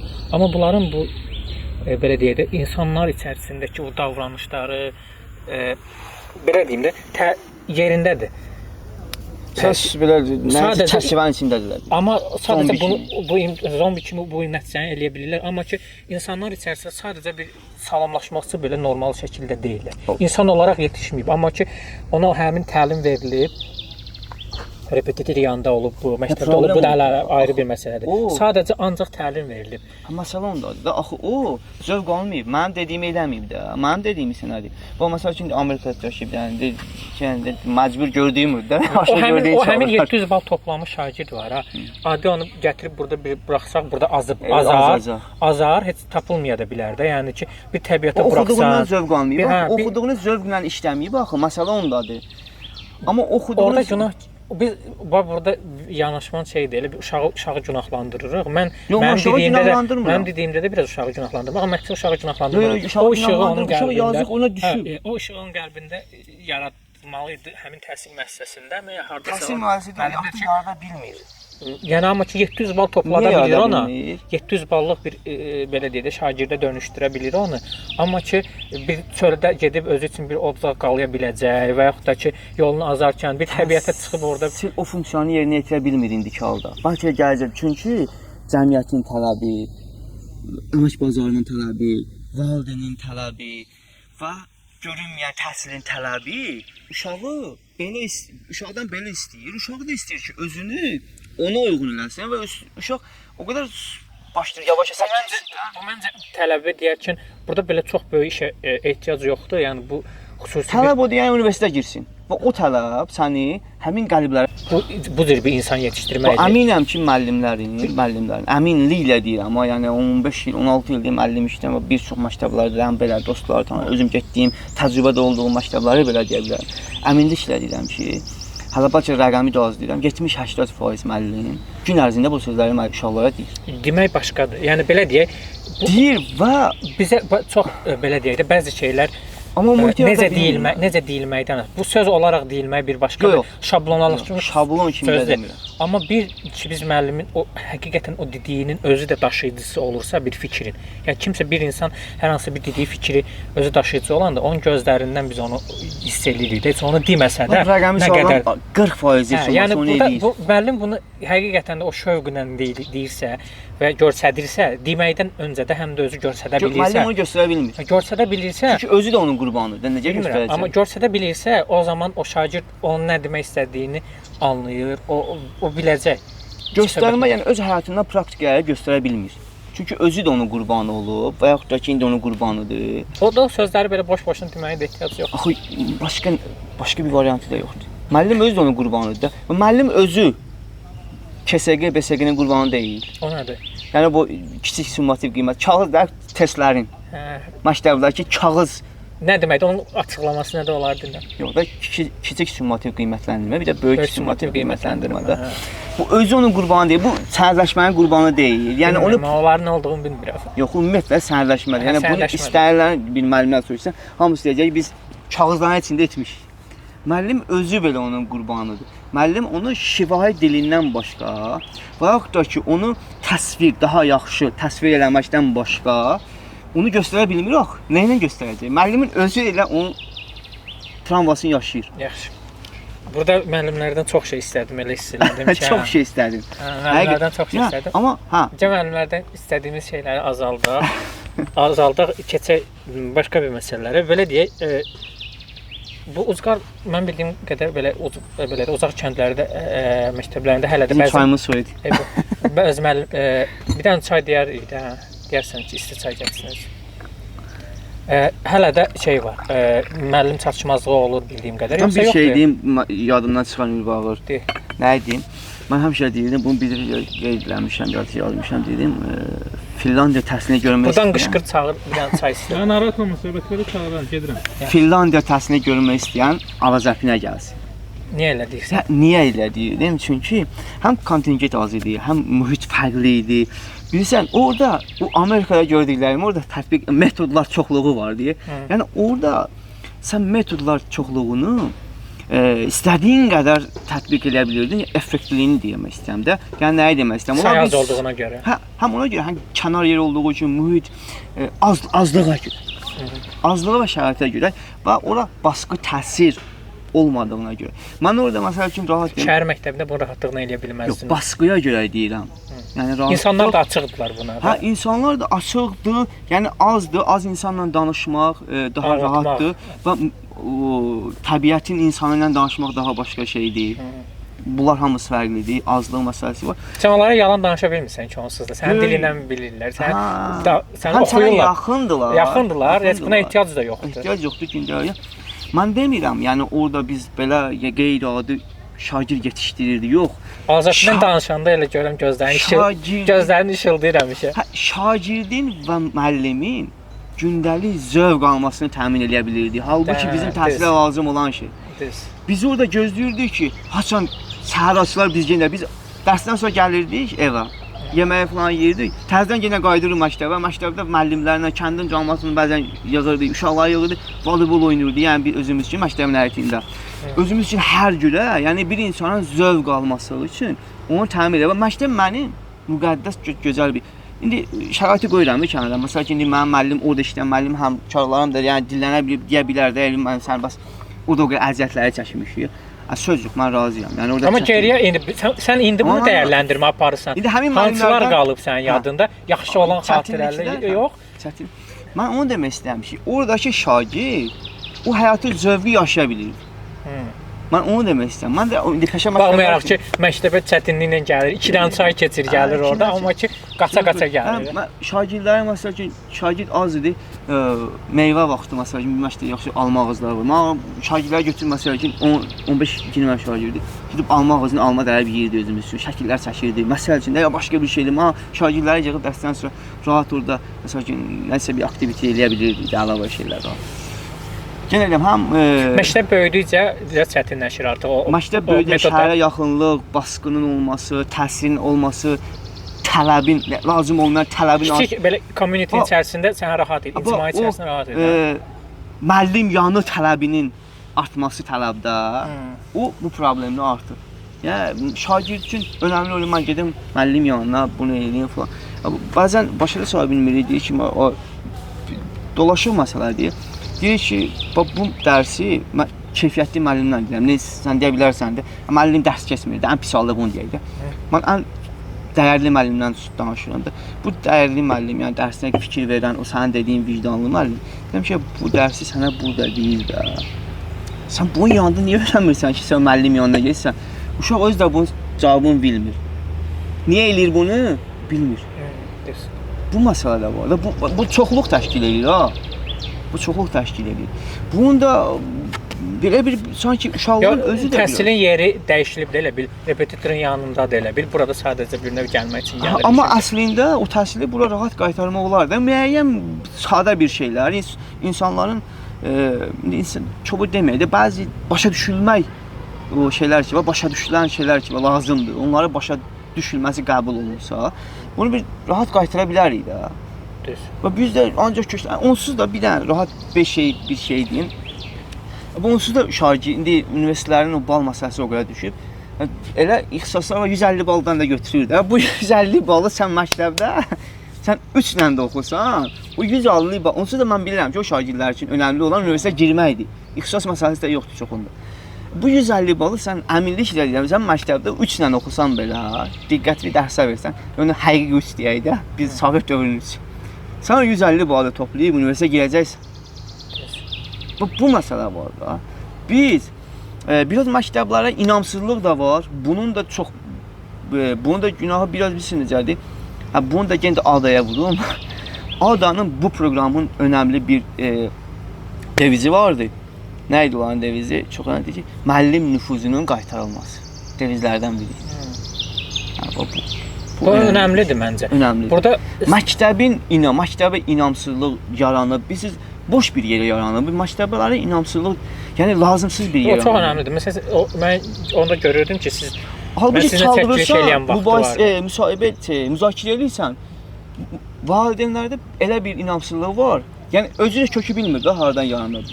Və saxta bir dənə kökdür də, onun dirəndiyi. Çağırırsan onu müzakirə edirsən ha. Belə fikirləşir. Ya bu inamsızlıq əslində onun nüfuz çox önəmlidir. Çünki əvvəllər elə olub da, əvvəllər müəllimi axtarıb tapıblar da. Müəllim özü məktəbə yaxud da gəlib bir otağın içərisində onlara dərs deməyib ki, onun nüfuzuna yığışıblar da. Yəni Aristotelin nə bilim kimi akademiyasına necə insanlar gəlib nüfuzuna yetişib. Artıq o nüfuz olub və onlar o nüfuzu eşidib gəliblər ora. O çox önəmlidir ki, inamla önəmlidir. Yəni o gəlib səni dinləmək istəyən adamlar, ora sənin ətrafına gələndə səni dinləmək istəyən adamlar idi. Şeydə də əslində elə idi. Məsələn, 3 dənə müəllim var, 2 dənə müəllim var, amma o müəllimə hamı inanır, güvənir. Evet, məsələn. Hamı bilir ki, onun yanına Əlvi müəllim bilir də, yəni inam var ona. Təhsildə də, tərbiyəsində də, hər cürəsində. Yəni bir də ki, o dostluq önəmlidir. Deyir, mən səsməyim demək istədiyim həmin o məsələ idi. Oradakı sizin şagirdlərlə olan münasibətiniz var idi. O çox önəmlidir. Görmüsən də o münasibət, o müddətdə görmüşdün. İndi şəhər məktəbimizdə, öz məktəblərimizdə. Yəni orada çox doğmalıq, o çox önəmlidir. Orada incə bir aramızda bir səddə var idi. Yəni orada keçmirdi, amma eyni zamanda dostluğu da eləyə bilirdi. Çox da yaxın idi, düzdür. Çox da yaxın idi. O yaxşı model idi. Niyə şagird həmin şəraitdə, mühitdə, yəni həmin anlayışda, anlamda zövq alır da. Gəlmək istəyir Elvi müəllimlə və həmin gün ola bilsin heç sənin bütün şagirdlərin Azərbaycan dil ədəbiyyatı ola bilsin yaxşı bilmirlər. Amma ki sən onlarda həyatı daha başqa bir şeylər kəşf eləmişdin. O cəhətlərinə görə ona münasibətin başqa idi. O da bunu hiss edirdi. Mənim qarşımda duran bir şey odur ki, yəni mən demirəm təhsili qoyaq kənara uşaqlar oxumasın, belə anlaşılmasın. Düz. Amma hər kəs belə də Molla Pənah olmaq. Amma insan niyə 11 il gəldiyi məktəbdə necə deyim, zülm çəkməlidir də. Düz. Ora ən azı. Mən onu demək istəyirəm. Bu 11 il məktəbdə zülm çəkirsə, 100% dərsdən qaçacaq, dərs oxumayacaq, nadic eləyəcək, müəllimi əsəbləşdirəcək. Yəni bu da valideynlərin dəstəyi də önəmlidir. Məktəbə inamı qaytarmağı biz ancaq valideynlərin əli ilə, cəmiyyətin əli ilə eləyə bilərik. Uşağın inanmayı cəmiyyət demişkən mən sən kitabın adı yadıma düşdü. Adı necə? Mən cəmiyyətimi necə qurdum? Biraz bu haqqda danışa bilərik əslində istəsən. Yəni çox iddialı bir ad. Demişkən, cəmiyyət demişkən, sənin kitab və bu belə deyək də fiction, bədii ədəbiyyat sayılan romandır da. Romandır. Sən onu uzun illərdə yazırdın. Necə qərara gəldin ki, belə yazmaq istəyirəm, yazdın, yoxsa hansı, yəni o necə doğuldu həmin əsər? Və bir də ki, ondan sonra yazırsan yenə də, yoxsa? Yazıram. Ya bədii ədəbiyyat deyil, elmi ədəbiyyat təhsillə bağlı bir kitabdır. Mən də yadımda ki, sən o vaxtı Hirkan bağlı, bu qoruqla bağlı da elmi məqalələrim var. Var idi. Sadəcə onlar qalır. Mən o vaxtda belə bir şeyim, onu da bir kitab kimi buraxmaq istəyirdim. Məqalələr toplusu. Belə bir kitab kimi, amma nəsə həm mənim vaxtım olmadı, həm də ki məqalə vardı. Yəni məqalələr kimi var. Onu davam elətdirib, sonra onu kitaba çevirmək üçün müəyyən həm maddiyyat lazımdır, həm də vaxt lazımdır mənə. Üstəlik bir dənə başqa kitab da belə deyək ki, doğulub. Roman, fiction. Yox, o təhsillə bağlıdır. Onlarda metodik. Belə də demək olar. Təhsil fəlsəfəsi də, adını fikirləşməmişəm, təhsil yanaşması ya təhsil fəlsəfəsi. Məncə buna məncə ehtiyac var. Ehtiyac gördüm deyə elədim. Adda da müsahibədən keçməyimin səbəblərindən də bəlkə də düşünürəm və o da önəmli rol oynadı. O kitabda yarısına qədər də belə düşündüyüm həcmin yarısına qədər gəlmişim, söz yox, yəni artıq azala bilər. Bəs o romanın haqqında danış. Onun adı da belə çox iddialı bir adı var. Mən cəmiyyətimi necə qurdum? Mən düşünürdüm ki, onu yazmamışdan əvvəl həmişə də insandır da, xüsusən də yəni müəllim həmişə düşünür, fikirləşir, nəyisə belə beynində. Özüm də biraz sosial meylli insan olmuşum, sosial ictimai, nə bilim belə də fəlsəfi. Bu şeylər haqqında həmişə düşünürdüm. Adam tapırdı və tapdıqları bir müddət sənin yadından çıxır. Və yaxud da ki, ətrafımda olan insanlar da ya sən olasan, başqa olsan ki, ətrafımızda olan insanlar da bu mövzularda danışan insanlardır da. Bir dönəmdə düşündüm ki, bu ya ehtiyac duydum, bəlkə də bilmirəm. Dedim ki, bunları bir kitab halına salım da mən. Kitab halına saldım və başlanğıc istədim. Ondan əvvəl də bir iki nəfərdə elə hekayə kimi nəyisə vardı. Buna aid olmayan sadəcə hekayə. Düşündüm ki, yəni cəmiyyətdə gördüyümlərim idi. Gördüm ki, bu nə qəşəngdir, alınır. Amma bunu kitab eləyim. Və düzünü deyim ki, bu hardasa material olaraq bəlkə də bir 15-20 ilin materialıdır məndə. Amma kitabı özüm 3 ilə yazmışdım. Niyə mən cəmiyyətimi necə qurdum? Mən fikirləşdim, gördüm ki, hər şey nəsə başlanğıcdan düz olmalıdır ki, ardı da düz olsun. Yəni ortada nəyisə düzəltməyə qalxanda sən başa düşdün. Çətin olur. Amma əvvəldən başlamışdın. Əvvəldən başlayanda bilirsən ki, yəni bu detal burada olmalıydı, bu burada olmalıydı, bu burada olmalıydı ki, bu düz işləsin də, düz olsun. Və yaxud da düz olan niyə düz olub, nəyə görə düzdür? Bu burada olub ki, bu burada olub, burada olub, bu düz olub. Və bundan sonra gördüm ki, bu kitabı yazmağa başladım. Biraz yazdım, gördüm ki, mən daha çox material əldə eləməliyəm. Sonra məsəl üçün biraz hüquqla maraqlandım, biraz ictimaiyyətlə, cəmiyyətlə, yəni elmi ədəbiyyat formasında da. Sonra biraz tarixlə, çünki bu tarixi formasiyalardan keçməli idim, bunu yazıracaq. O tarixi dəqiqliyi olmalıdır. Olmalı. Dəqiqlik deməyək də, yəni %100 yox. Amma yəni oxucu fact checking olur da orada. Ya oxucu deyəndə deməsin ki, məntiq xətalar olmasın. Bu olmadı. Bayaq o bizim qardaş demiş ki, hansı mahnı oxuydu? Ulduza. Ulduzların arasından aya gedir. Ulduzların arasından aya gedir. Belə bir məntiq olmasın. Hə, ona görə də biraz o tarixi dövrdə ya daha çox varaqlamağa başladım. Bir ədəbiyyat müəllimisən də həm də düzə.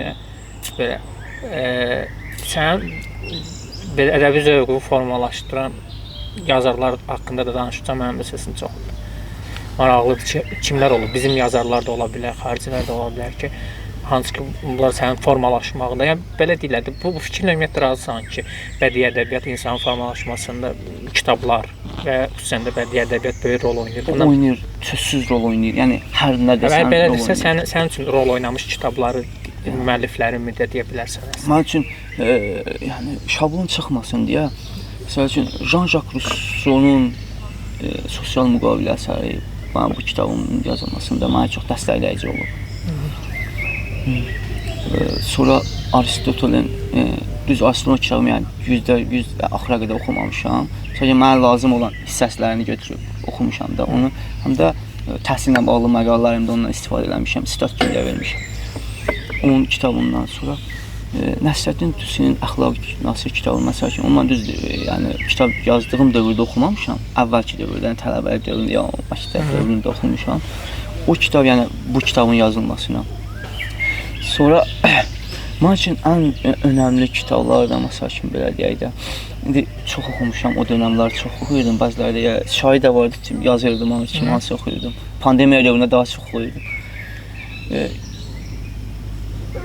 İsa'nın İncili müəllifi Jose Saramago. Hə, o olmalıdır. O kitab mənim üçün çox belə dəyərli bir kitab oldu. Bir dəfə mənə sual verdi. Dedim, yəni hansı kitabı? O da biraz fəlsəfi, düşüncəli insan idi bəlkə də belə. Dedi ki, mən hansı kitabı oxuyum? Dedim ki, əlimin altında idi, yaxın idi, dedim, bu kitabı oxu. Getdi, oxudu falan. Yəni ilkin baxışda ali kitabdır. Mən bunu niyə oxuyum? Bunun nə fərqliyi var da? Biraz oxumuşdu. Dedim ki, özümə də biraz qəribə gəldi. Doğrudan da bu maraqlı sual verdi. Bunu niyə oxuyum? Bu çox önəmlidir. Ümumiyyətlə kitab kiməsə məsləhəti, film məsləhəti. Mənim üçün yaxşı ola bilər də. Bunlar biraz çətin məsələlərdir. Əslində məsləhət vermək. Məndən də tez-tez filmlə bağlıdan soruşurlar ki, filmdir. Zövqdür. Mən deyirəm ki, bu o qədər faktorlar var ki, düzgün filmi seçmək çox çətindir. Ümumiyyətlə indi sənət nümunəsi ilə bağlı məsləhət vermək kiməsə çox çətindir. Amma bəzi adları demək olur ki, məsələn, deyirsən ki, bu mütəfəkkirlər, bu yazıcı, bu rejissor yaratdığı dəyərli nümunələr var. Düzdür, o insanın özünün də dünyanın qavramasından asılı olaraq, yaş dönəmindən asılı olaraq onu necə qavrayacağı da dəyişir. Amma ki, ən azından sən həmin o məsləhəti verəsən ki, bilirsən ki, bu belə deyək də yaxşı əsərdir, yaxşı nümunədir. Amma onu nə qədər qavrayacağını təbii ki, sən və yaxud da ki, ona necə təsir edəcəyini biz onu müəyyən edə bilmirik. Sualı verəndə özümlə fikirləşdim, bir an o roman ilə fikirləşdim, gördüm, niyə buna deyim ki, bu. Sonra rahat bir cavab gəldi beynimə, Allah'ın beynimə saldı. Dedim ki, bəs İsa'nın sadə insan formasında verildiyinə görə. Nəyin? İsa, söhbət orada İsa Peyğəmbərdən gedir. Və İsa obrazının personajında daha çox sadə, yəni biz insan kimi verildiyinə görə, fərqli verildiyinə görə. Başa düşdüm, gözəl Peyğəmbər kimi tam taraqlı deyildi. Yəni insan personajı kimi, insan yanaşması kimi. Məsəl üçün, o Peyğəmbərdən də həmişə, Məhəmməd Peyğəmbərdən İsa gətirdilər ki, həmişə o da deyib ki, yəni mən də sizin kimi bir insanım da, həmişə biləcəkdir. Yəni o yanaşma ilə də, yəni düzdür, o kitabda daha bir şeydir. Yəni o kitaba görə onu təqib edirlərdi, səhv eləmirəmsə ölkədən də çıxmaq istəyirlər. Yəni o İsanı insan, yəni Peyğəmbərdən çox insan yanaşması ilə verdiyinə görə də, yəni o oxumaq olar, dəyər də. Doğrudan da kitabın elə bil ki, ana xətti, mayəsi onu tövsiyə eləyir. O, sonra Azərbaycanda yəni yazıçılarına çox məsəl ki, önəmli. Biraz sən yaxına gəl. Bizim yazarlardan. Bizim yazarlardan Yusif Vəzir Çəmən Zəminlinin bu Qızlar Bulağı əsəri həqiqətən mənə o dövrün yazıcı belə falan mənə şoka saldı o kitabı oxuyandan sonra. Yəni onu Azərbaycanlı və Azərbaycan mühitində yazdığına görə deyirəm. Yəni onu bir xarici yazsaydı, o mənə çox belə qəribə gəldi. Sonra? Məsələn, mən 19-cu əsr Rus ədəbiyyatını 19-18-ci əsrdə oxumaq, o vaxt onlardan oxumuşdum. Mənə çox xoş gəlirdi və həmişə də kitab oxuyanda kitab insanlarla söhbət edəndə, o vaxtda söhbət edəndə onun sual verdiyi məsəl üçün müəllim niyə? Onun niyə mən özümdə hiss elədim? Ya önəmli bir məsələdir. O kitabları düşünmür. Kitabı belə oxuyanda daha çox adama zövq verir, düşünür. Bəlkə də səhv edirəm, burada yanaşmaq lazım. Həmin dövr Rus ədəbiyyatı insanın öz daxilində olan müəyyən hisslər deyək, hallar deyək, nə bilim, vəziyyətlər deyək, özünün belə özünə etiraf eləmək istəməməsi şeylər ki var. 19-cu əsr Rus ədəbiyyatı onu öz belə deyək də həmin dövrdə verib, əsərlərdə verib. Həmin yazıçılar. O elə bir şeydir ki, sən özün belə etiraf eləmək istəmirsən. Amma onu oxuyarkən bir növ şey olsan da, tərk silah olsan, hiss edirsən ki... Amma Tolstoyun da etiraf əsəridir, səhv eləmirəmsə. O əsərin özündə belə var. Məsələn, bunu ən çox nədə görmüşəm? Bu o məşhur əsər. Yadımdan çıxdı. Kimin? Tolstoyun da səvəm. Uşaqlıq? Yox. Mövzu nədəndir? Bu sevgidəndir də. Anna Karenina. Yox, Anna Karenina Tolstoyundur. O da çox belə təcadlı bir kitabdır. Çox belə, yəni o dediyim şeylərdir, yəni o əsərin qəhrəmanı məsəl üçün. Düzdür, orada deyirlər ki, Tolstoy öz həyatından avtobiografi kimi yazıb. Bütün əsərlər müəyyən qədər həm də yazıçıların avtobiografiyası. Alçaldılmışlar və təhqir edilmişlər əsərində bu daha çox üstünü göstərir. Yəni ki, bu yanaşmadan çox şey asılıdır. Məsələn ki, sən onu hansı niyyətlə oxuyursan və yaxud sənin tutumun nə qədərdir, sən hansı tutumla oxuyursan. Sən həyatın hansı yerindəsən, bu çoxdur vacib. Onu mən harada daha çox gördüm, dərk edirdim. O Paris Notre-Dame kilsəsi əsəri var. Çox mən birinci oxuduğum, yəni belə deyək də məqsədli olaraq romanı oxumağa başladığımdan sonra oxuduğum birinci kitab oldu. O əsər haqqında nə qədər filmlər çəkildi. Nə qədər indi bəlkə səhv edirəm, bəlkə də 3-4 dənədir. Amma hərəsi bir istiqamət, biri sevgidən, biri nə bilim kilsədən, biri hansı fərqlidir. Fokuslanıb da. Hər kəs özünə olanı götürə bilir. Elədir. Bir insan bir hadisə baş verəndə dünyada hər kəsə toxunur, fərqli cür toxunur. Orada da həmin müəlliflərə fərqli harasına toxunubsa da oradan girib mövzuya. İndi bu kitab məsələsi də belənçidir. O əsərdə məsəl üçün mənim çox xoşuma gəlib. Həqiqətən möhtəşəm əsərdir. İndi onu təhlil eləmək, yəni təhlil eləmək üçün gərək ən azından bir qısa xülasəsini eləyim. Amma o da gözəl kitab idi. Sonra bir kitab sən şahid olarım, bunlar hamısı nəsrdir də, nəsr nümunələridir. Mən belə görürəm sənin şeiriyyatla aran yoxdur, yoxsa mən... Yox, şeiri əvvəllər xoşlamırdım, bəlkə də bizə məktəbdə həmişə əzbərlətdirildiyə görə xoşlamırdım. Amma artıq Alacapin dövründə, yəni təşkilində şeir oxumağı, yaxşı şeir oxumağı xoş görürəm, Nəsimini oxuyub... Sən gedib yapışdan ən yuxarı belə ranglıdan yapışdın da, oradan o tərəfə də eləyə bilmir. Yəni müasir şairlərdən də var. Mən yəni yadımda qalmayıb deyə ona görə. Mən də çox sevirəm. Mən indi belə deyək də, indi bəlkə də mövzunu bilsəydim ki, məsəl üçün, həmin o oxuduğum müasir şairlər ki, Ramiz Rövşənin məsəl şeyləri fəlsəfidir, tutaq ki. Musa Yaqubun şeyləri məsəl üçün gözəldir. Laf gənclər də məsəl üçün indi adıma gəlmir, yəni üzürlü hesab edilsin. Amma var. Yəni elə şairlər var məsəl üçün bəlkə də heç tanınmır, amma bir şeiri var çox, yəni qəşəng, möhtəşəm şeirdir. Onları da yəni demək lazımdır. Şeir məsələsi, bəzən o an olur, gəlir sənə. Bilmirəm, yəni an olur biraz şey deyim, mən heç vaxt şeir yazmağı, yəni belə kimi qəbul eləməmişəm də. O bilir deyir, mən gəl bir dənə siqaret çəkim, mənə şey gəlsin. Belə kimi qəbul eləmirəm. Yəni o istedaddır da olmalıdır. Yəni siqaret nəzərində gələn istedad deyil və yoxdur ki, nə bilim, özünü məcbur eləsən, falan deyirlər, mən falan şey eləyəndə mən, nə bilim, təbim gəlir. O belə bir şeylə şair də deyiləm ki, deyim, amma nəsə... Şeir yazdığın olmayıb? Şeir yazdığım yox, belə bir şey olmayıb. Bəlkə də asansı yazmışam. Mənim təbim olanda. Sənə belə bir sual da verim, məncə söhbətimiz xeyli uzanıb, çox da uzatmayaq, amma belə bir şey deyim. Məsələn, sən yenidən uzun müddət belə dedi, ucqar bir dağ kəndində dərs dedin, sonradan yenə də bir uzaq kəndə, dağ rayonunun kəndində müəllim işləyirsən. bir deyirdim, universiteti təzə bitirmiş və yaxud da ki, çoxdan da bitirib, fərq eləməz. Bir insanın elə bir həyat seçimi eləməsi üçün prioritetlər nə ola bilər ki, məsələn, bir insan belə təbiət qoynunda, təbiətə yönəlib bir həyat seçsin, həyat tərzini ona uyğunlaşdırsın. Yəni nə kimi faktorlar onu ora gətirə bilər?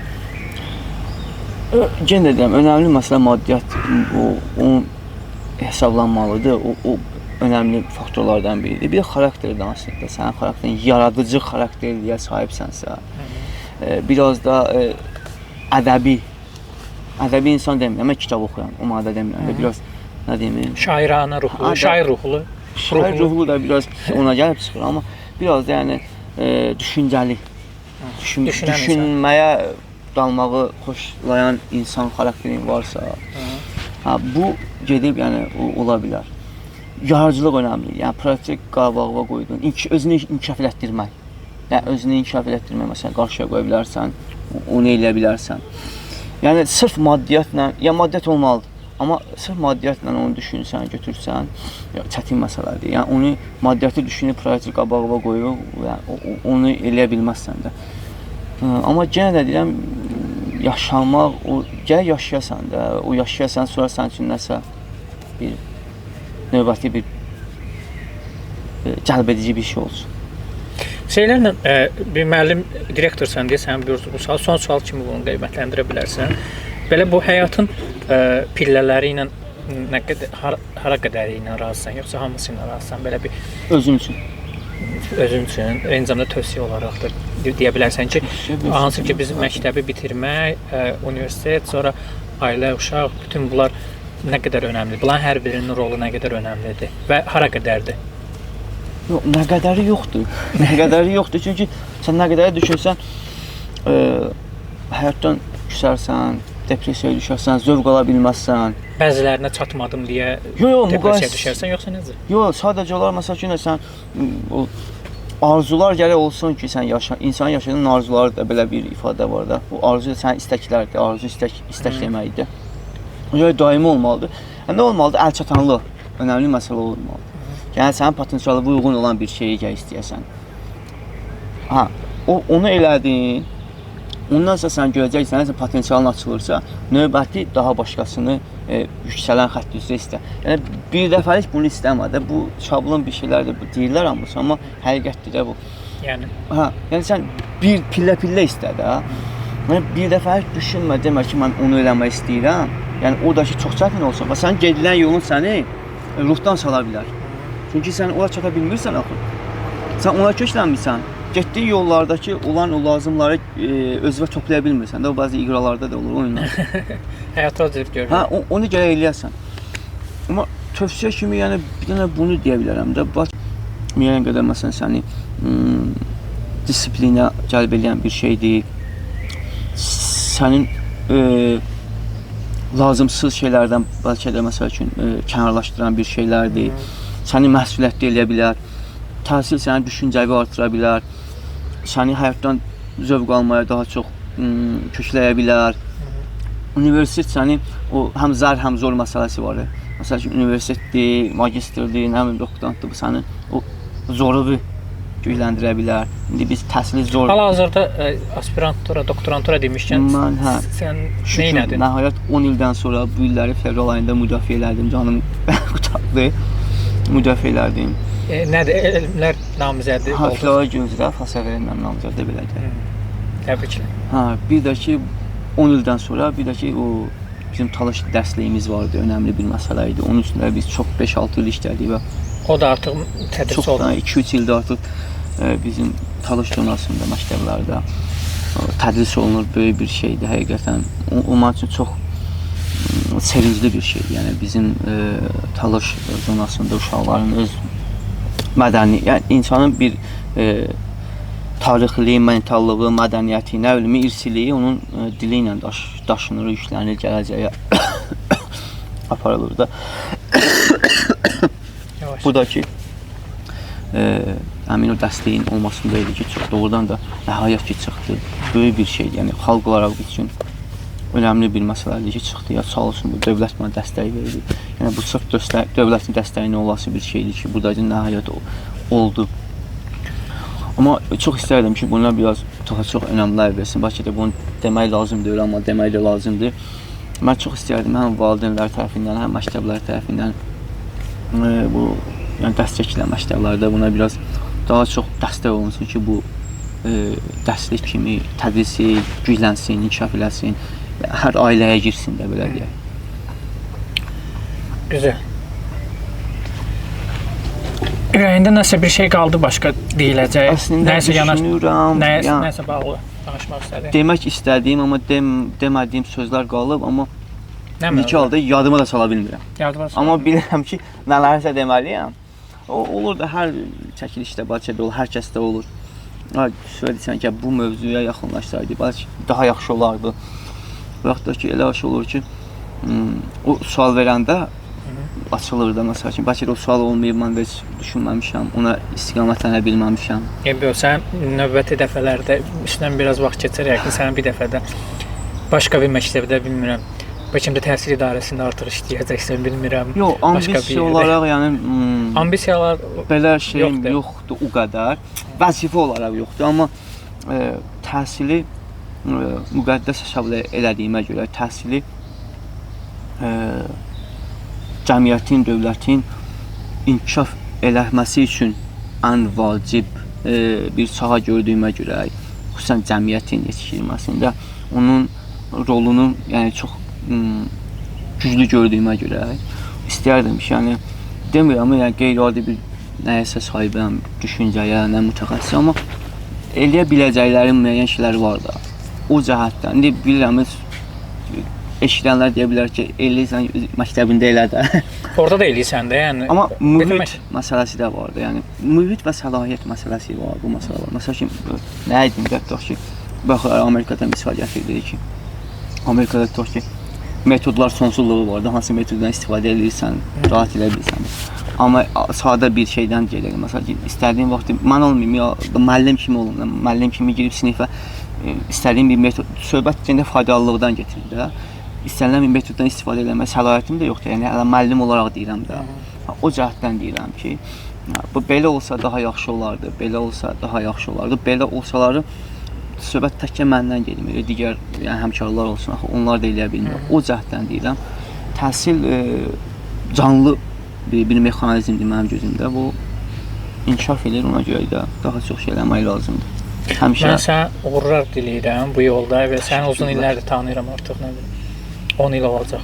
10 ildə sən belə görmüşəm. Olar.